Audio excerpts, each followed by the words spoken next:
Une chose que, dans le cadre de la psychologie évolutionnaire, qui est très, très important, puis qui doit être approfondie, puis je pense qu'on pourra passer de très grandes périodes à étudier cet aspect-là de l'homme. Vous savez que pendant l'évolution, l'homme entrait dans une société avec le temps, il s'acculturait, perdait son individualité dans cette conscience sociale, alors que dans l'évolution, le mouvement est totalement à l'inverse. L'homme s'individualise, dans un sens, prend un peu de retrait de ce qu'on appelle la grande masse inconsciente de la société, mais à un certain moment de son évolution ou de sa vie, il s'aperçoit que il y a une sorte de coupure, une sorte de rupture entre son ego, sa conscience personnelle, ses mécanismes personnels, sa façon d'être, ainsi de suite, et ce qui est proposé par la société. Et ça devient de plus en... je ne dirais pas que ça s'aggrave, mais cette condition-là devient de plus en plus aiguë au fur et à mesure où l'homme devient conscient. Puis, à un certain moment donné, il va falloir que nous puissions adresser cette situation, cette condition-là, pour y découvrir des paramètres qui permettront éventuellement à l'homme conscient, plus individualisé que dans la normale, de se reconstituer une relation sociale qu'il a perdue au cours de la transformation de son ego. Je crois que tous les gens qui sont en évolution de conscience à un niveau ou à un autre, que ce soit des gens qui m'aient rencontré ou que ce soit des gens qui ne m'ont pas rencontré, mais à partir du moment où l'homme s'individualise, il se crée chez lui une dissociation, une rupture avec le consensus social de la société dans laquelle il vit, qu'il soit de n'importe quelle race ou de n'importe quelle nation. Et cette situation-là est difficile pour l'ego parce que l'homme ne se connaît pas à ce stage-là, il ne se connaît pas parfaitement.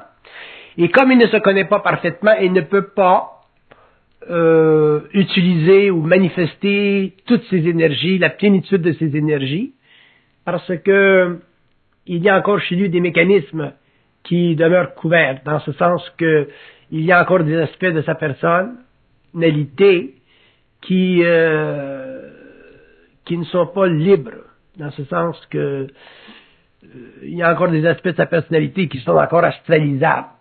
Et comme ils sont astralisables, ils ne sont pas sous son contrôle.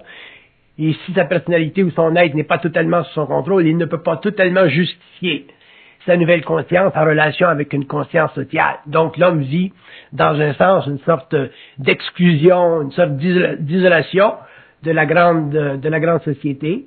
Et ça, chez certains individus, ça peut être un problème.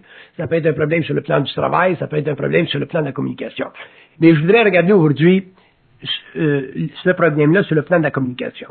Parce que je sais que ce dont l'homme nouveau souffrira le plus, ce sera le manque de communication avec cette société extérieure à lui-même. Pourquoi? Parce que plus on est conscient, plus la communication devient très, très spécialisée. Elle est spécialisée à différents niveaux. Elle est spécialisée sur le plan du sujet, elle est spécialisée sur le plan de l'objet de discussion, puis elle est aussi spécialisée sur le plan de la conscience vibratoire. Un homme qui a une conscience très vibrante, automatiquement devient très sélectif dans sa communication avec les hommes. Donc, à ce moment-là, dans un sens, il est victime d'une isolation quelconque, à moins d'avoir un très très haut niveau de conscience, puis une très grande identité, puis une très grande centricité. Et à ce moment-là, il bénéficie de son énergie et il peut la manipuler à volonté. Mais ce n'est pas le cas nécessairement pour l'homme en évolution en général, parce que l'homme est en évolution et c'est un processus qui est long. Donc, le phénomène de la communication qui devient très, très spécialisé, très spécifique chez l'être conscient, il doit être regardé, étudié, et on doit en arriver avec le temps, au fur et à mesure où on en parlera, à pouvoir en déduire ou en faire ressortir des éléments qui permettront finalement à l'homme de relaxer sur ce plan-là. Et ensuite, on devra regarder d'autres aspects de son individualité qui lui permettront de pouvoir fonctionner dans une société extérieure à lui-même, mais qui est plus inconsciente, mais qui tout de même fait partie de l'humanité à l'intérieur de laquelle il est plongé par incarnation. On ne peut pas vivre sur une planète en exclusion. Donc, pendant l'évolution, l'homme était inconscient, n'avait pas d'individualité, il entrait dans une société et là, il perdait encore plus son individualité. Il était absorbé par cette grande masse-là. Et avec l'évolution, le mouvement contraire se produit. L'homme s'individualise et avec le temps, il se détache un peu psychiquement et psychologiquement des valeurs de cette grande société-là, ou des valeurs de la race, ou des valeurs de la nation à laquelle il appartient, et éventuellement, il se retrouve jusqu'à un certain point seul. Et quand il se retrouve seul, même s'il a des réponses internes, et le fait qu'il se retrouve seul, ça peut être difficile parce que il ne peut plus canvasser son être.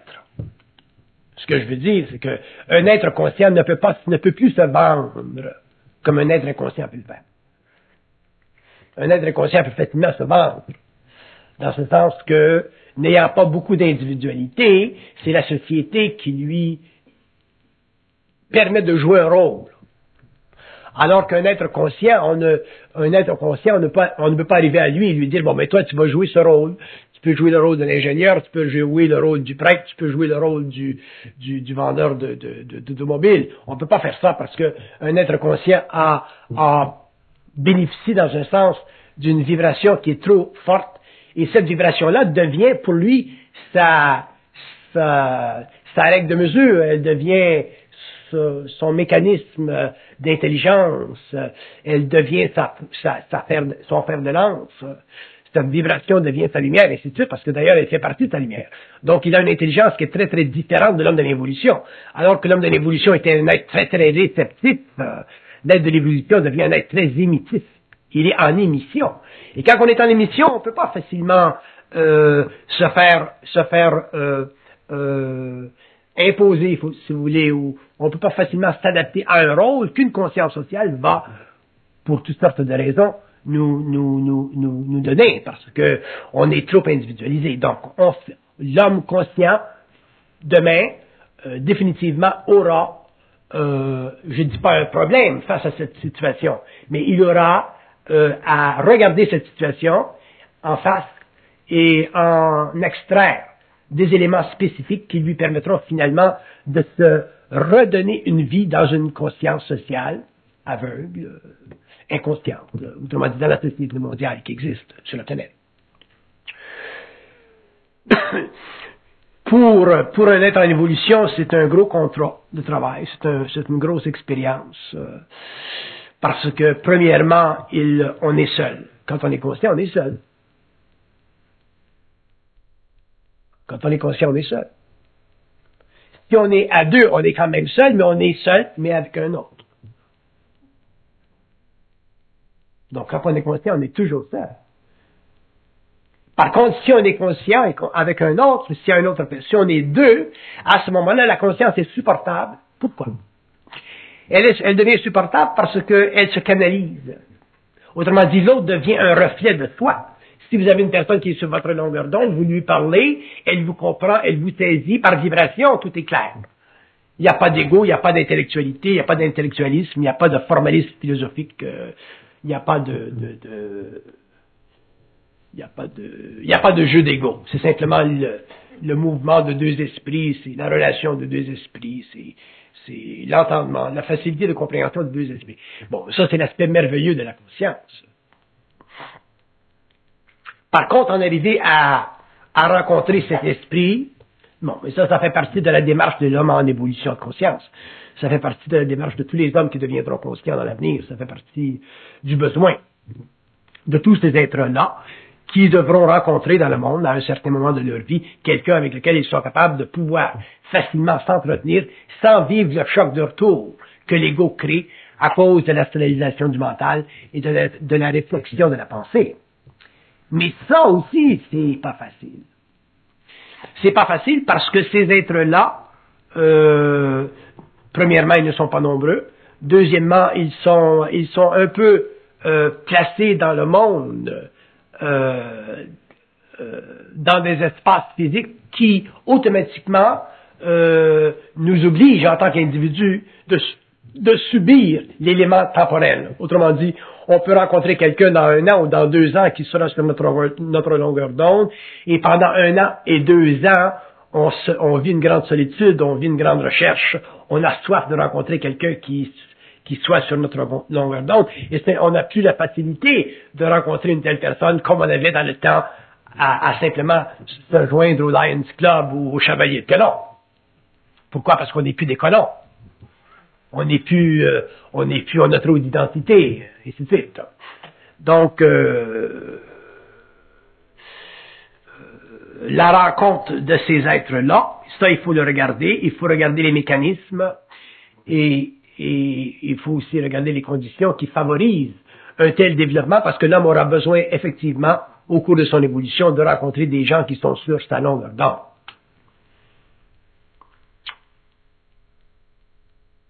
Et toutes les personnes beaucoup de personnes, en tout cas, que vous connaissez ou avec lesquelles vous êtes entretenus, beaucoup de ces gens-là vous diront, oui, ça a été très long avant que je rencontre quelqu'un sur ma longueur d'onde. Ce n'était pas un processus facile. Ce n'était pas évident. Donc, je veux relever, je vous parle d'une façon libre comme ça, pour le moment, pour relever des aspects qui deviendront pour nous demain des défis. Je sais que rencontrer quelqu'un sur notre longueur d'onde, sur le plan du couple, par exemple, pour l'homme demain, ce sera un défi. Ce sera un défi. Je connais énormément de personnes de par le monde. Je connais beaucoup de gens extraordinaires de par le monde. Des gens qui ne devraient pas être seuls. Et ils sont seuls. Et ils ne sont pas seuls parce qu'ils ne sont pas grands. Ils ne sont pas seuls parce que ce ne sont pas des êtres extraordinaires. Ils sont seuls parce qu'ils ont une vibration qui les exclut d'un accouplement, si vous voulez, ou d'une relation, si vous voulez, qui n'est pas suffisamment perfectionnée. C'est intéressant. Et ce n'est pas qu'ils regardent d'un mauvais œil les hommes qui sont dans le monde. C'est simplement qu'ils ont une vibration qui rend la tâche très, très difficile, onéreuse, spécifique de rencontrer quelqu'un qui est sur leur longueur d'onde, avec lequel ils sont capables d'avoir une communication réellement sympathique, pas dans le sens français, mais sympathique dans le sens vibratoire.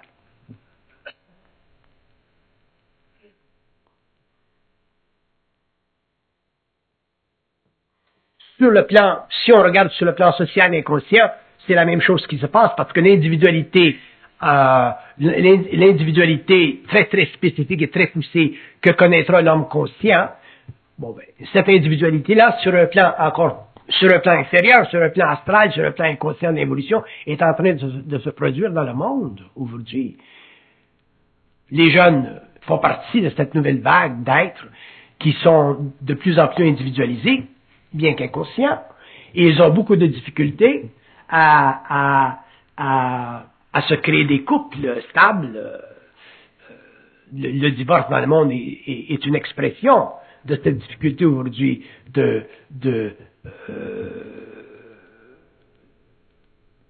créer une sorte d'unité entre deux esprits. Alors, si c'est difficile pour les êtres inconscients de se créer cette unité de deux esprits, imaginez-vous combien plus difficile ce peut être pour des êtres qui sont conscients et qui ont une conscience vibratoire et qui déjà appartiennent à un autre temps. Donc, ce sont des choses qu'il faut regarder. Il faut le regarder avec vision, il faut le regarder, cette condition-là, il faut la regarder avec vision, il faut la regarder aussi en fonction de solutions, parce que nous devons apporter des solutions, nous devons les créer, les solutions, puisque l'homme conscient créera ses propres solutions, puisque l'homme conscient ne sera pas comme l'homme de l'évolution, assujetti ou forcé d'accepter les solutions que la grande masse sociale ou l'autorité sociale lui apportera. Il sera obligé d'avoir ses propres solutions, l'homme conscient. Et si on doit créer ou apporter nos propres solutions, voire développer nos propres solutions, il faut faire quoi? Il faut parler. Parce que contrairement à l'évolution, pendant l'évolution, l'homme inconscient ne savait rien, mais il croyait qu'il savait tout. Alors que dans l'évolution, l'homme conscient sait tout, mais il ne réalise pas qu'il sait tout. Donc il doit parler. C'est l'envers. Pendant l'évolution, nous croyons que nous savions tout, nous ne savions rien.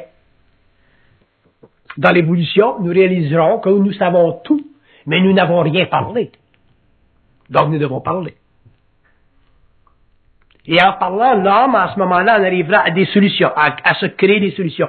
Mais ces solutions, ce seront des solutions que lui, pour lui-même, par lui-même, en fonction de lui-même, aura déterminées comme étant les meilleures. Une solution pour moi n'est pas nécessairement une bonne solution pour vous. Ce n'est pas nécessairement une bonne solution pour vous. Une solution pour vous n'est pas nécessairement une bonne solution pour elle. Mais chaque solution que l'on parle, que l'on découvre par soi-même, quand on a une certaine conscience, c'est la solution fondamentale pour soi à un certain moment donné de notre évolution. Et dans un autre temps, nous parlerons d'autres solutions et nous découvrirons d'autres façons d'être conscients en relation avec des hommes, donc dans un processus de communication de plus en plus spécifique. Et avec le temps, nous aurons facilement accès à découvrir dans le monde des êtres qui sont réellement, facilement, agréablement sur notre longueur d'onde, et avec lesquels on peut former des couples et éventuellement plus tard des sociétés. Mais nous ne sommes pas prêts à former des sociétés. Pourquoi? Parce que nous ne sommes pas prêts à former des couples. Comment voulez-vous former une société sensible, consciente, agréable, qui respecte l'homme, si vous n'êtes pas capable, sur une base extrêmement spécifique et simplifiée, de vous former un couple? Donc le test pour un être conscient de pouvoir se former une société à la mesure de sa sensibilité, c'est de pouvoir se former d'abord un couple à la mesure de son intelligence. Si vous n'êtes pas capable d'avoir un couple, ou de vous former un couple et de respecter l'être dans un couple, vous ne pourrez jamais respecter un être dans une société. Donc la société s'effondrera facilement après avoir tenté de la construire. Donc l'homme de l'évolution sera dans une situation très différente de l'homme de l'évolution. Dans l'évolution, vous venez au monde, on vous met dans une société, on vous cultive, on vous enseigne, on vous apporte gratuitement des données, que ce soit des données spirituelles de l'Église, que ce soit des données philosophiques de l'université, de la Sorbonne, ou que ce soit des données qui font partie de l'histoire de votre race. On vous apporte graduellement des données, vous y croyez, et ainsi de suite, et vous vous y adaptez psychologiquement. Mais dans l'évolution, ce ne sera pas possible, parce que dans l'évolution, l'homme, premièrement, fonctionnera sur deux plans. Le plan mental inférieur, donc le plan de la réflexion de son ego planétaire mortel, et il fonctionnera sur le plan psychique, éthérique de son mental universel. Donc, à ce moment-là, il y a deux niveaux de conscience dans l'être, il y a deux niveaux d'intelligence simultanés dans l'être. Il y a un apport psychique de grande importance chez l'homme de plus en plus évolué, de sorte qu'éventuellement, l'apport psychologique, culturel, racial de la grande masse planétaire sera totalement confondu et ne pourra plus donner à l'homme, ne pourra plus inviter l'homme à se régaler des mots de l'esprit comme il l'a fait pendant l'évolution sur le plan de la philosophie. Donc l'homme de l'évolution ne pourra plus être fasciné par les mots comme il le fut pendant l'évolution. Donc il sera obligé de totalement vivre les mots d'une autre manière. Donc il y vivra comment? À partir d'une conscience vibratoire. Et la parole lui servira à quoi? Elle lui servira à pénétrer ce monde extrêmement vaste des mots, donc des idées, donc de la conscience, donc de la vibration, donc du contact avec le plan mental, ultimement. Une fois que l'homme a un contact extrêmement spécifique avec le plan mental, il n'est plus à la recherche des mots, il n'est plus intéressé par les mots, il est simplement dans le mouvement de la vibration, et à ce moment-là, il est obligé d'être créatif, il n'y a plus de choix. En étant créatif, il est capable de formuler pour lui, en tant qu'être conscient, sur le plan matériel, des idées ou des idéologies qui sont universelles, mais qui font partie de sa conscience et de sa sensibilité. Mais ces idées-là ne sont pas nécessairement établies pour dominer la conscience des autres. C'est pour ça que je dis ce qui est bon pour moi n'est pas nécessairement bon pour vous, n'est pas nécessairement bon pour vous. Par contre, dans une conscience créative, il y a des échelles de sensibilité. C'est comme dans la lumière, il y a toute une gamme de lumière pour composer une lumière. Sur le plan des valeurs, c'est la même chose. Il y a toute une gamme de valeurs pour composer une valeur globale qui est la conscience. Donc, il y a dans cette conscience universelle des aspects qui sont spécifiques et qui sont utiles pour tous les hommes sur la planète. Parce que cette conscience, elle est infinie.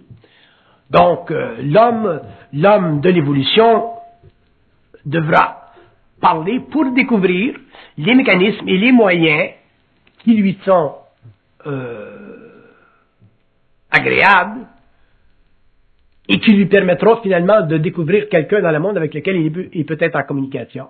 Et ceci mènera plus tard à un autre état où finalement il pourra composer une société afin de ne pas vivre trop éloigné de ce grand plaisir social qu'on appelle une société. Parce qu'une société, c'est un grand plaisir.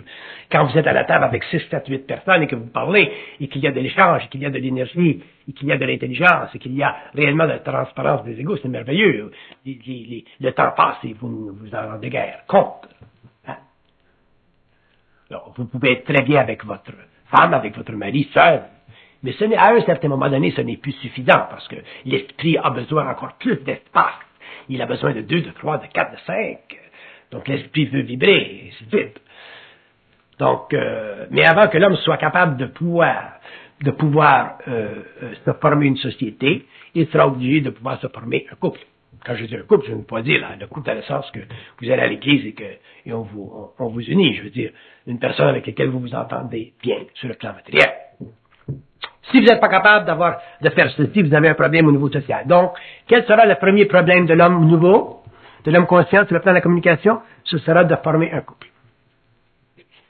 Ce sera son premier problème. Donc, à quoi doit travailler l'homme en évolution de conscience? C'est de se former un couple. Mais pas se former un couple comme ce fut le cas pendant l'évolution. Pendant l'évolution, nous formions un couple pour toutes sortes de raisons. Nous formions un couple pour des raisons de sexualité, nous formions un couple pour des raisons de ne pas être seuls, nous formions un couple pour avoir quelqu'un qui nous supportait, nous formions un couple pour toutes sortes de raisons, d'avoir quelqu'un qui nous représente bien en société. Alors que dans l'évolution, nous formerons un couple pourquoi? Pour une seule raison, pour être bien avec lui ou elle. Si vous ne comprenez pas ça, si vous ne comprenez pas que l'homme conscient se formera un couple avec une intention fondamentale, celui d'être bien avec. À ce moment-là, vous ne pourrez jamais vous former de couple. Parce que si vous pensez que vous pouvez vous former un couple avec les mêmes raisons que vous aviez pendant l'évolution, vous allez faire une erreur. Parce que l'homme conscient ne pense plus comme l'homme inconscient, ne voit plus comme l'homme inconscient. Votre femme peut être très large, très grosse, très déformée, mais elle a un bel esprit et vous l'aimerez. Alors que dans l'évolution, si elle était trop grosse, vous la laissez aller pour un autre plus mince. Donc, tout est déplacé, tout est changé. Le besoin d'un esprit, le besoin d'un apport d'esprit, le besoin d'une relation agréable avec un esprit, ce sera la fondation du couple de l'évolution. Si pour une raison ou une autre, vous n'êtes pas capable de vous amener à cette conquête de vous-même, à cette création de vous-même, vous ne pourrez jamais passer à l'autre étape qui est celui de la multiplicité de ce plaisir qui est la société. Vous ne pourrez pas vous créer une société. Donc, vous serez obligé d'appartenir à une société, mais vous ne pourrez pas en créer.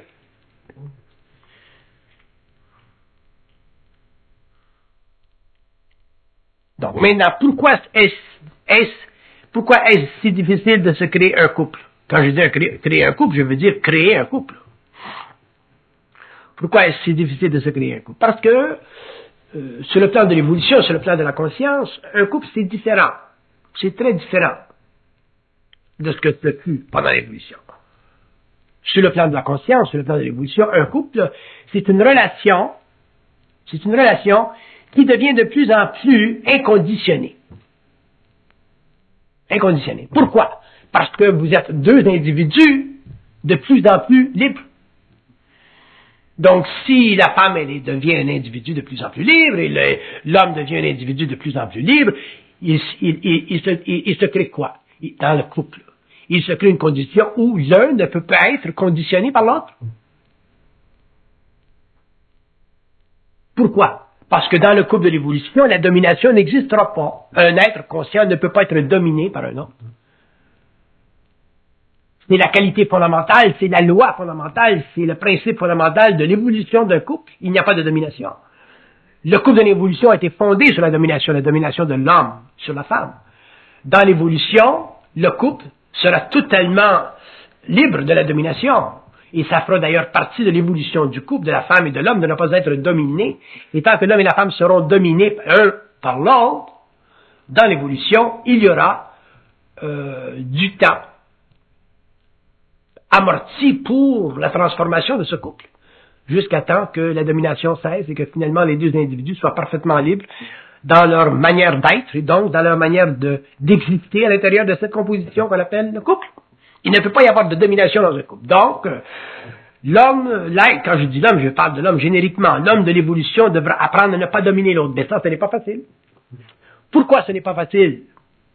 Parce que dominer, ça fait partie, surtout chez le mâle, ça fait partie de sa façon ou de sa manière de penser. Ça fait partie de ta culture.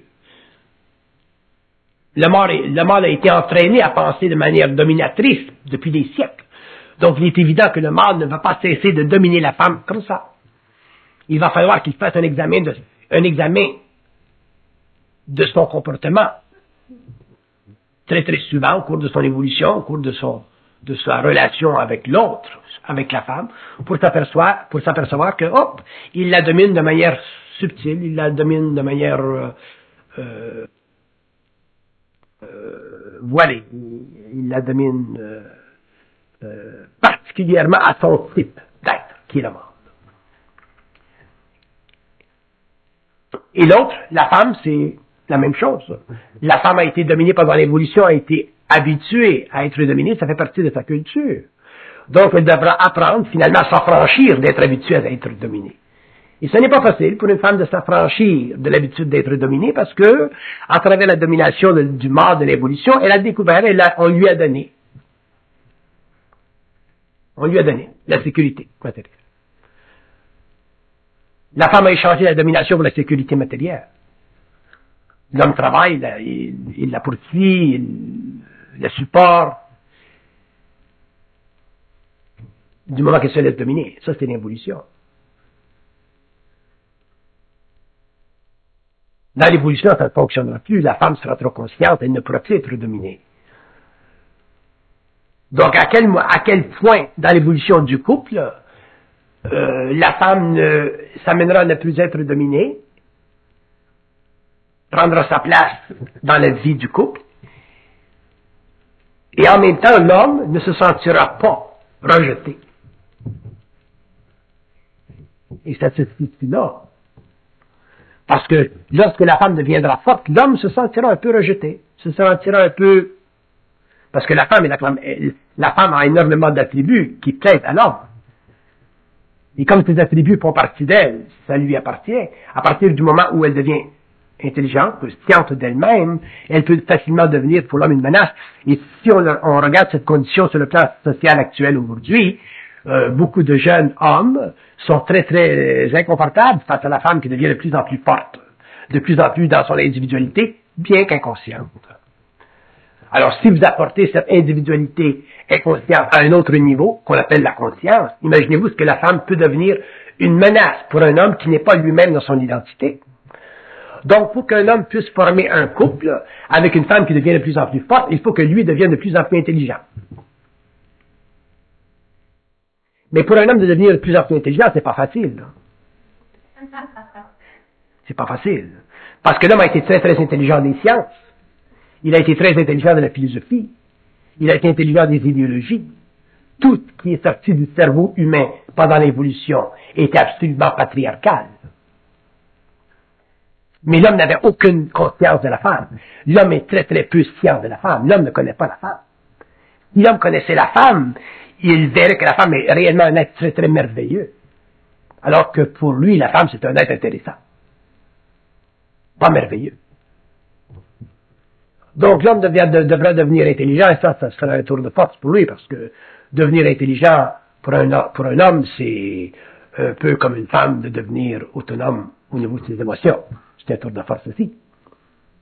Donc les deux types génériques de l'évolution sont redevables de grandes failles, et les deux devront travailler à émettre une conscience qui leur soit personnelle, mais qui soit aussi réelle et qui permette finalement de faire un pont entre ces deux espèces, ces deux types d'humanité qui ne se sont jamais rencontrés, excepté dans le lit.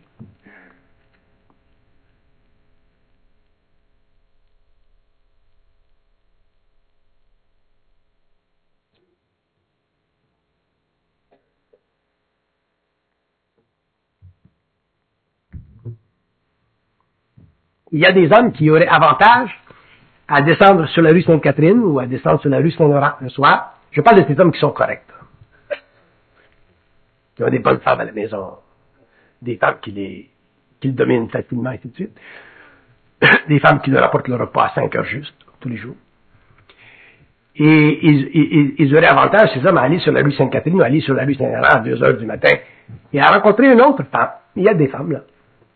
Et à leur demander d'apporter le repas à 5 heures de l'après-midi. À l'heure juste. Ils verraient qu'il y a des femmes dans le monde qui savent réellement faire la guerre.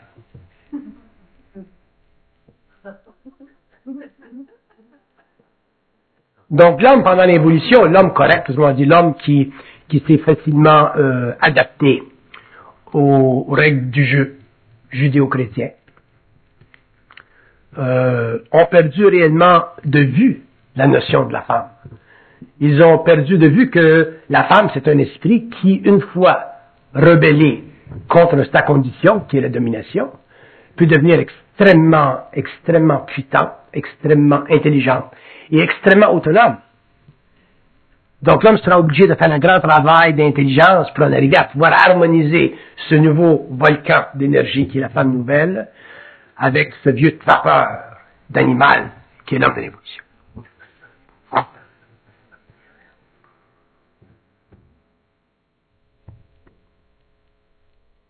Et c'est dans ce moment-là que l'homme conscient pourra dire, bon ben, j'ai créé un couple, je suis bien avec mon couple.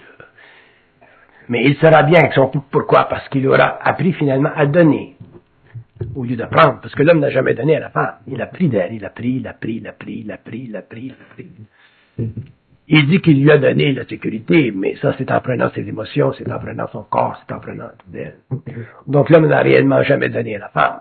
Si l'homme avait donné à la femme aurait été très très facilement heureuse, parce que la femme c'est un être qui se plaît, c'est un être qui se conforme très très facilement à la joie. La femme c'est un être qui peut être très très facilement amené à être aimé. C'est un être qui est facilement amené à aimer la femme. Il n'y a pas de problème avec la femme, dans ce sens-là. Mais où il y a des problèmes avec la femme, c'est qu'elle devient névrotique. Pourquoi elle devient névrotique? Parce qu'elle n'a pas été aimée. Une femme qui est aimée ne devient pas névrotique. La névrose de la femme, c'est simplement son incapacité de canaliser ses énergies. C'est normal. La raison pour laquelle les femmes sont névrotiques, c'est parce que nous n'avons pas été intelligents. Si nous avions été intelligents, la femme ne serait pas devenue névrotique. Elle aurait simplement raffiné sa sensibilité. Ma femme, elle n'est pas névrotique. Elle est très belle, elle est très sensible. Elle n'est pas névrotique. Elle ne sera jamais névrotique. Pourquoi? Parce qu'elle a la certitude qu'elle est aimée. On ne prend pas d'elle, on donne. Et quand on donne, l'autre redonne. Mais pendant l'évolution, c'est pas ce qui s'est produit.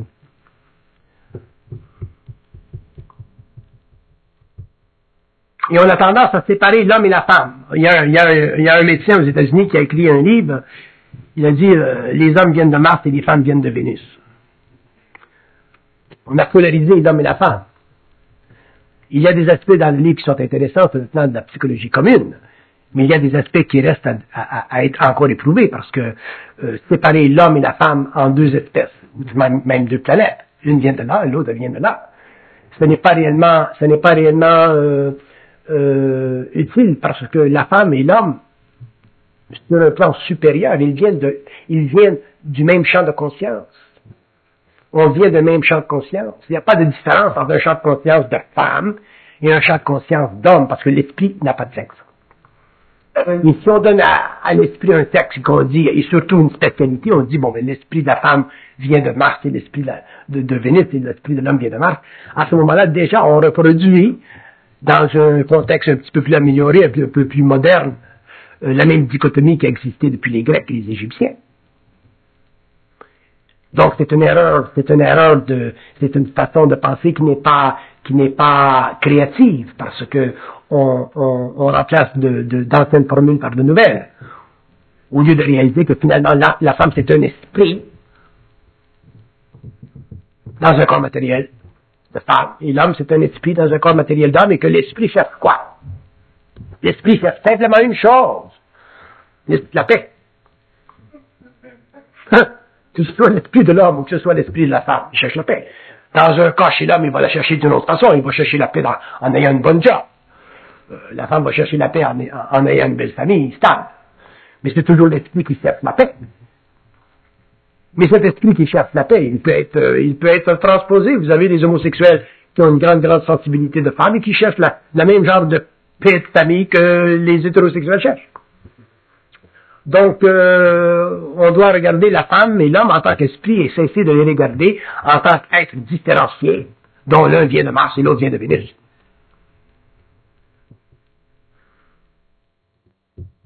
Tout est polarisé, on polarise tout. Pourquoi? Parce qu'on pense.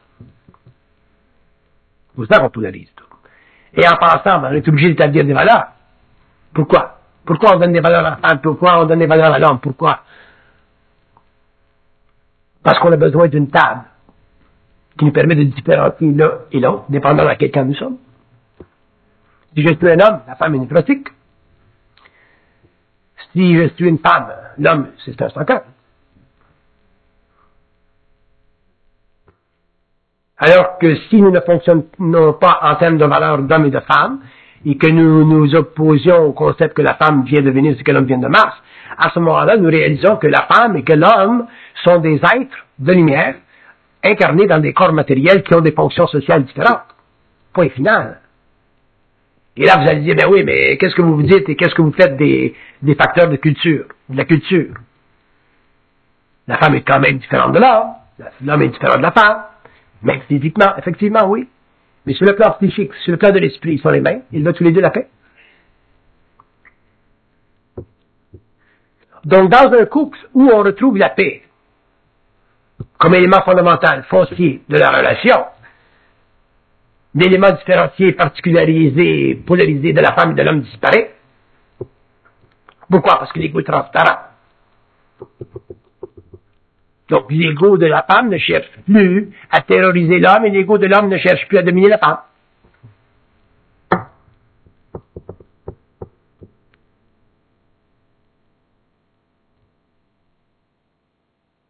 Donc, ceci fait partie de ce que nous devons apprendre au cours de l'évolution dans la formation et le développement de ce que nous appelons aujourd'hui le couple.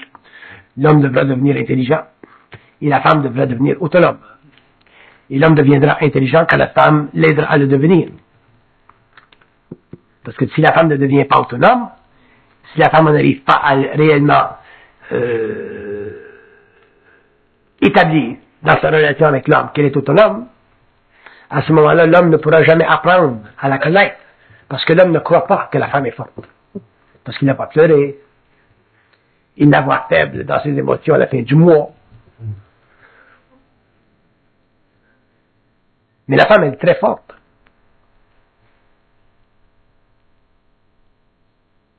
Quand elle a pris contrôle sur ses énergies. Comme l'homme devient très intelligent quand il a pris contrôle sur les siennes.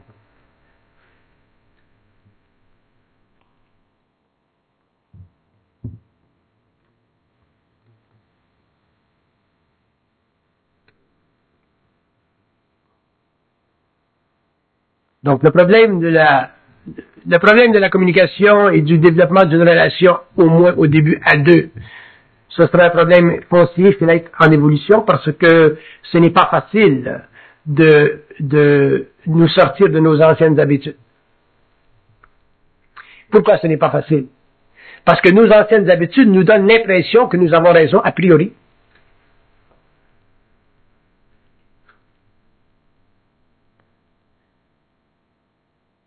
Nous avons par habitude l'impression que la femme ne connaît rien d'un carburateur d'automobile. Nous avons par habitude l'impression que la femme ne peut rien faire au niveau de l'auto parce qu'elle n'a jamais, comprimé un pneu.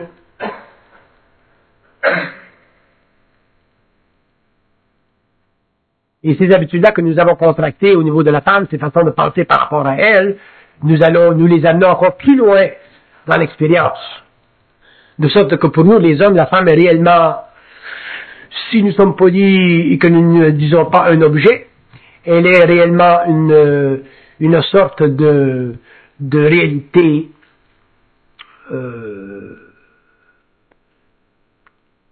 qui rapproche un peu de temps à autre de la Madone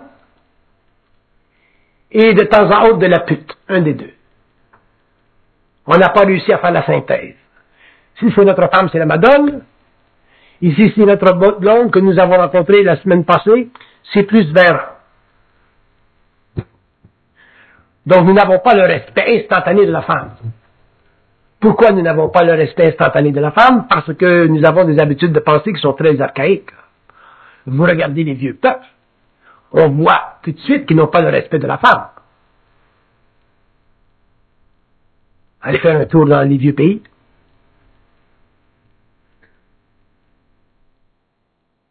On lui donne un statut quand elle a élevé les enfants et que l'on ne s'occupe plus d'elle et que l'on fait nos petites choses de côté, comme ils font au Mexique. La bonne femme de famille là, qui a élevé les enfants, ben, elle est considérée comme une madone. On ne fait plus l'amour à la madone. On fait plutôt l'amour à la waitress de l'autre côté. Mais on respecte la madone. Donc la femme, on a pas fait la synthèse entre ces deux extrêmes de la femme. Pourquoi? Parce que la femme ne s'est pas donné l'autorité dans le monde de l'homme, elle ne s'est pas donné l'autorité de son être. Et comment l'homme réagit-il? Comment on attire l'attention de l'homme? On attire l'attention de l'homme en lui créant un choc. Parce que l'homme, c'est un individu qui est habitué à la guerre, c'est un individu qui est habitué à se battre. Donc la femme doit, avec le temps, s'amener à développer la force nécessaire, de lui donner le choc, de faire la guerre avec lui, comme il fait la guerre entre lui et les hommes. Si la femme ne s'habitue pas à faire la guerre à l'homme, il ne pourra jamais bénéficier de sa résurrection. Il ne pourra jamais bénéficier de son être, de son autonomie, de ce qu'elle a réalisé d'elle-même. Parce qu'il ne peut pas le faire seul. Un homme ne peut pas apprendre seul que la femme est intelligente, que la femme est forte, que la femme a de l'autonomie. Il faut qu'elle arrive un soir et qu'elle dise « Ah, ok, prends ton linge, sors, mon sacrement.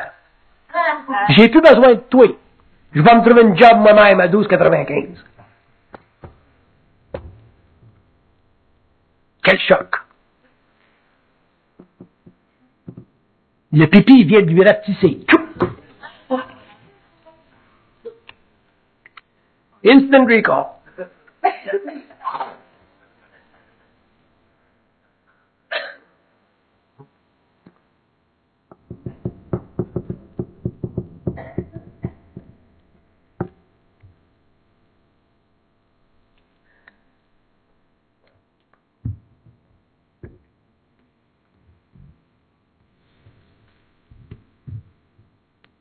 Pourquoi les femmes se font violer, se font battre, se font ci, se font là.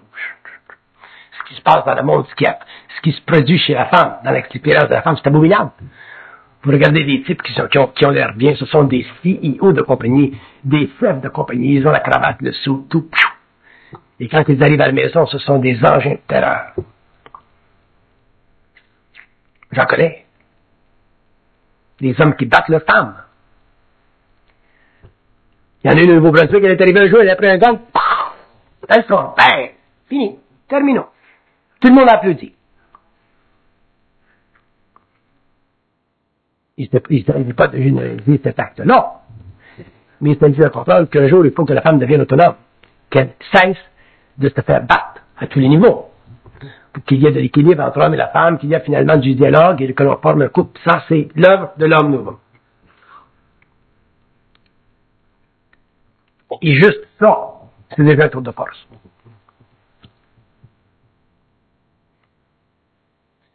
Moi, je me considère un homme conscient. Et des fois, ma femme m'apporte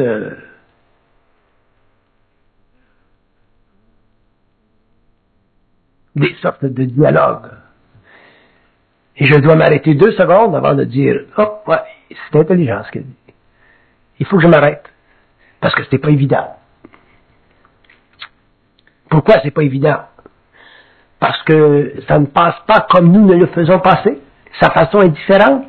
Le mode d'expression est différent. Vous allez dans un party et votre femme me dit « Oh, tu ne devrais pas faire des affaires avec cet homme-là. » Oui, vous dites, cet homme-là, c'est un ingénieur, je le connais depuis 30 ans. Non, ça fait rien. J'ai un feeling. Vous imaginez un homme qui dit à un autre homme, j'ai un feeling? Il va dire, t'as un feeling pour moi? Mais la femme, elle peut dire, j'ai un feeling. Dans le cas de ma femme, ça va plus loin, elle rêve.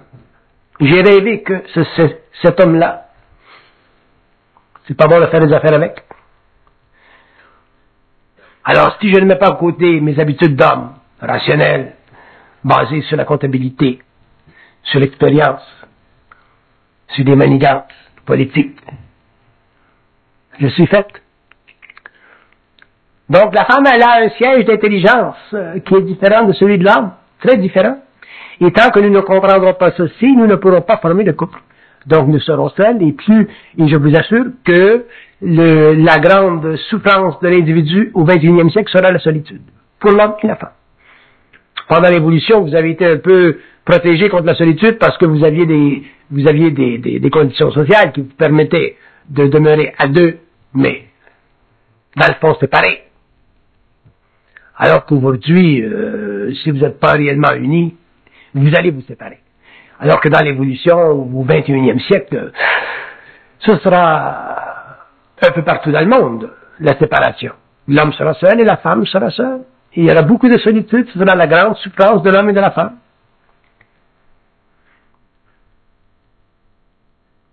Donc, se former un couple, ce sera réellement un tour de force pour l'être conscient. Pour l'être inconscient, ce sera réellement une grande expérience aussi, qui sera faite et défaite constamment. Mais pour l'être conscient, se former un couple, se créer une fondation, quelque chose de solide, basé sur le roc, parce qu'il y a de l'esprit, ce sera réellement un tour de force. Et ce sera fondé sur la femme de prendre son autonomie, de devenir autonome au niveau de ses émotions, et pour l'homme de devenir intelligent d'elle. Ensuite, quand ceci sera fait, seulement quand ceci sera fait, puisque nous parlons d'évolution, pourrez-vous parler d'un élargissement de cette communauté, de dire, ah, ben là, nous pouvons former une corporation avec des hommes conscients ou des femmes conscientes. Mais si vous voulez former des corporations avec des hommes en évolution de conscience aujourd'hui qui ne sont pas capables de se former réellement de couple, à ce moment-là, vous n'aurez pas de succès parce que c'est déjà un travail herculéen de s'entendre à merveille, de bien s'entendre sur le plan de l'esprit.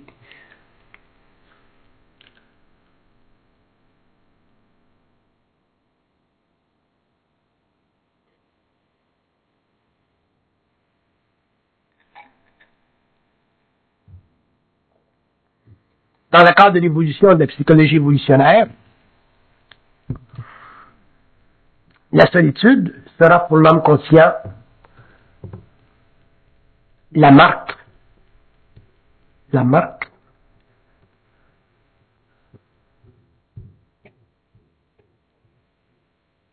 son impuissance à aimer. L'homme conscient qui ne pourra pas aimer vivra une solitude. Ce sera sa marque. Il sera marqué par ça. Comme je vous ai dit tout à l'heure, l'homme conscient ne pourra pas aimer comme il l'a aimé, comme il lui fut possible d'aimer pendant l'évolution. Il y aura trop de restrictions. Pendant l'évolution, nous pouvions aimer n'importe quoi, n'importe qui, n'importe où, n'importe quand, de n'importe quelle façon. Pendant l'évolution, nous ne pourrons plus. Pourquoi? Parce que l'esprit dominera l'ego. Et comment l'esprit domine l'ego? Par vibration. Je sais pas qui vous dit, il n'y a pas besoin de vous parler. Mais par vibration, il domine l'ego. Et quand je dis domine, je veux dire qu'il est là, au-dessus de lui.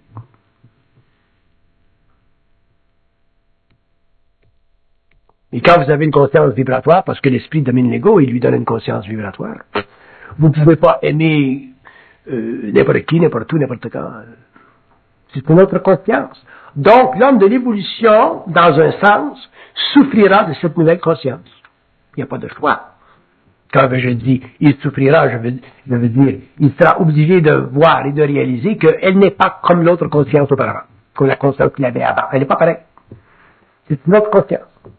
Donc, c'est à lui de développer les mécanismes qui lui permettront de s'adapter à cette nouvelle conscience, à cette nouvelle façon d'être. Ça fait partie de son rôle en tant qu'être en évolution, comme ce fut partie de son rôle pendant l'évolution. L'homme a trouvé des manières d'être pendant l'évolution. Pendant l'évolution, il trouvera des manières d'être.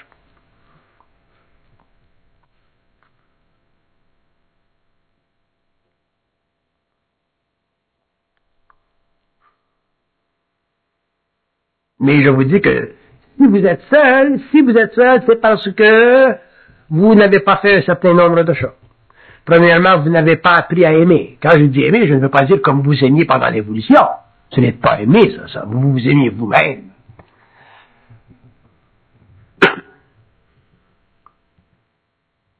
Dans l'évolution, l'homme aimera l'autre. Pas soi-même. Pendant l'évolution, on s'aimait soi-même. Et on appelait ça de l'amour.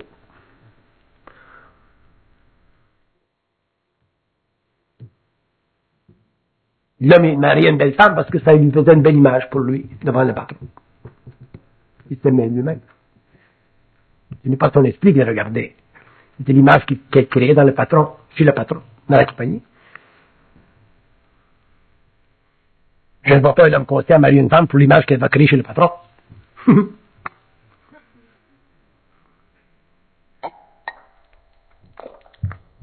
Donc, et ça, parler de l'amour, on va en parler pendant des siècles, parce que c'est très, très occulte. Donc, l'homme devra apprendre à aimer. Quand je parle de l'homme, je parle de l'homme génériquement, la femme de l'homme. Aimer. Aimer, ça veut dire quoi?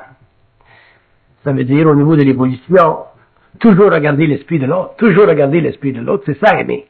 Pendant l'évolution, c'est notre esprit à nous-mêmes que nous regardions. C'était pas l'esprit de l'autre. Dans l'évolution, c'est l'esprit de l'autre. Donc, l'amour, quand on dit que l'homme conscient aura un amour mental, c'est dans ce sens, parce qu'il regardera l'esprit de l'autre. Quand tu regardes l'esprit de l'autre, tu n'as pas besoin de lui dire que tu l'aimes. Elle le sait ou il le sait. Alors que pendant l'évolution, tu regarderais ton propre esprit, donc tu étais obligé de dire à l'autre que tu l'aimais pour compenser pour le mensonge caché. Tu étais obligé d'apporter des fleurs pour démontrer que tu l'aimais, alors que dans le fond, c'est de l'amour propre. Et la femme était naïve, elle tombait dans le panneau, elle voyait des fleurs, elle devenait folle comme de la merde. Alors que moi, si j'apporte des fleurs à ma femme, elle va regarder, elle va dire, qu'est-ce que tu as dans l'esprit? Pourquoi tu m'apportes des fleurs? C'est quoi? C'est quoi? Donc, il faut que mon esprit soit clean. Sinon, les fleurs, elle va me les relancer. Il va dire, j'ai pas besoin de fleurs. Si tu ne regardes pas mon esprit, qu'est-ce que tu veux que je foute de tes fleurs?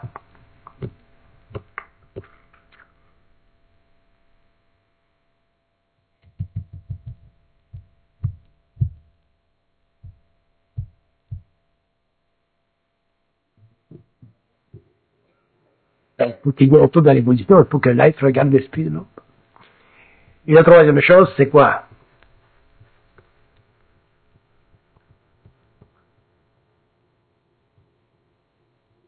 Il faut que l'homme et la femme se reconnaissent comme étant égales. Si l'homme et la femme ne se reconnaissent pas comme étant égales, il ne peut pas y avoir de couple.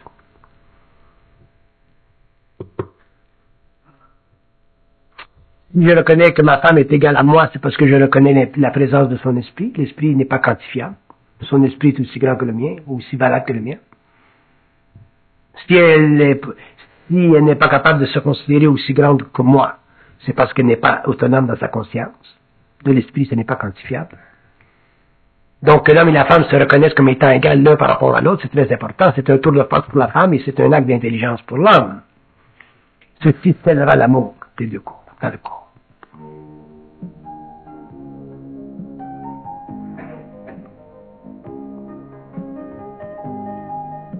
Il y a égalité. S'il n'y a pas d'égalité, comment voulez-vous qu'il y ait de respect? S'il n'y a pas de respect, il y a domination. S'il y a domination, il n'y a pas de couple dans l'évolution.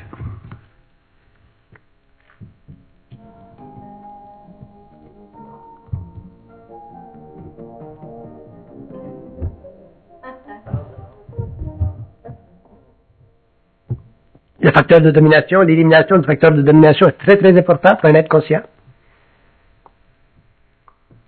Surtout pour la femme, qui en a été victime pendant l'évolution. C'est pour ça que l'homme devra changer, quand vraiment sera obligé de changer complètement sa façon d'être par rapport à la femme s'il veut la garder. Un homme peut facilement garder une femme qui n'est pas intelligente, mais il ne peut pas garder une femme qui est intelligente. Impossible. Une femme qui est intelligente, c'est absolument inapprivoisable.